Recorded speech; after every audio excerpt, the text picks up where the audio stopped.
After you have started and run the course of your game, it's important to end it at the right moment. Just like a first impression is important, a last impression is also very important.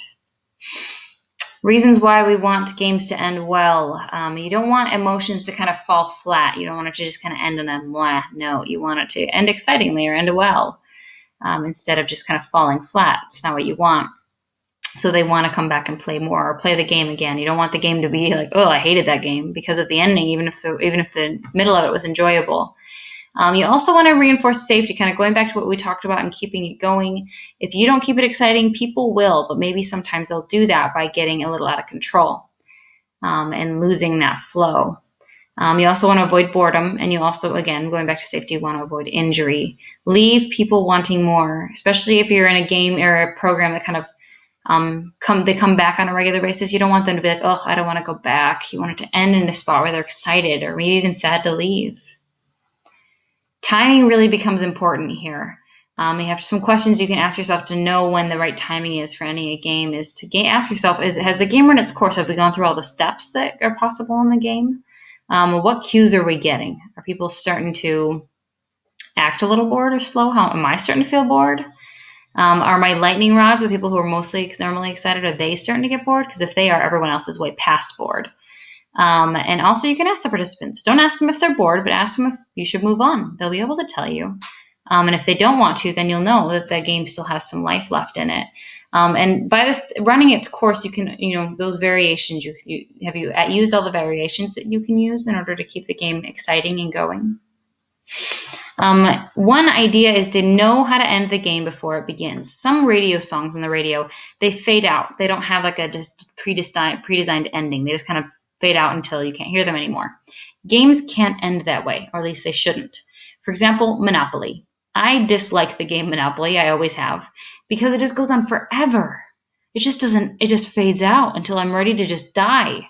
So I don't like the game at all. Maybe if someone ended it found a way to end it quickly, I'd maybe even like the game. One way you can do this, because some games don't have like a pre-designed ending, they could just go on forever, is to figure out a unique way to do it. One popular way is to use a moo-off. Have people stand facing each other and they start mooing, and then whoever moves the longest wins. You can do something like that to create a new ending to the game, so it doesn't just keep on going forever until people are just done.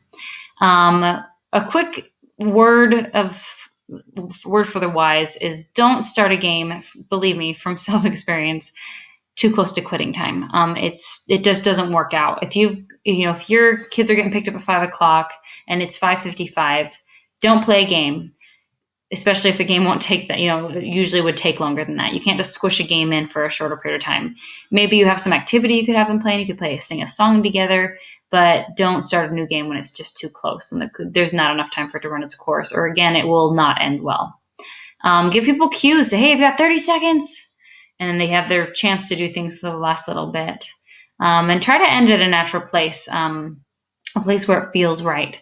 There's an app on phones where you can have it. It's an alarm clock, and it wakes you up when you're at that right moment during your sleep cycle, so that you wake up refreshed, which always feels so good. And that's how it should feel. You shouldn't feel super excited for the game to be ending, just like you're not super excited to get up in the morning. But you also shouldn't be super sad that it's ending either. You should be at a good spot where it feels good. Like, oh, okay, that was a fun game. Kill the game before it dies, just like I was talking about with Mafia.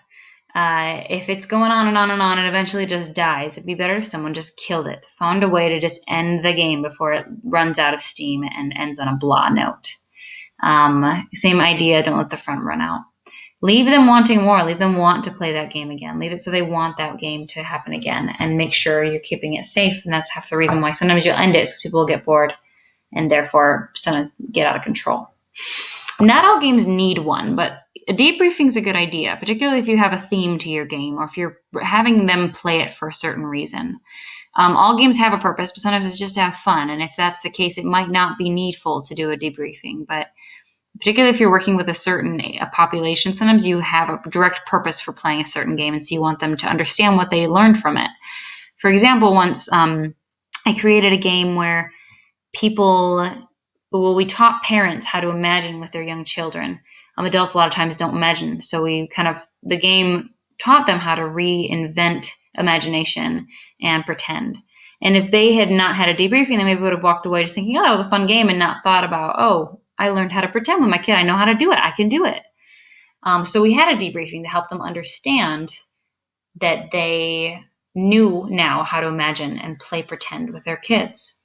You can do that by asking questions. Like, for example, if the theme is creativity, you can say, what are some ways that we were creative today? Or did you learn anything about yourself? If you're trying to help them do self-exploration, it really just depends on the theme and the game itself, what you'll ask, but debriefing is sometimes a very good idea. If this wasn't a recorded lecture, we would now put it into practice. But I want you to see here at the bottom, it's kind of basic explanation of how it runs. You explain the purpose of the game, DDADA. Part of that DDADA, the A, is modify to keep it going. End the activity at the right spot, and then debrief if necessary. That's the order of events that you should run when you're running a game.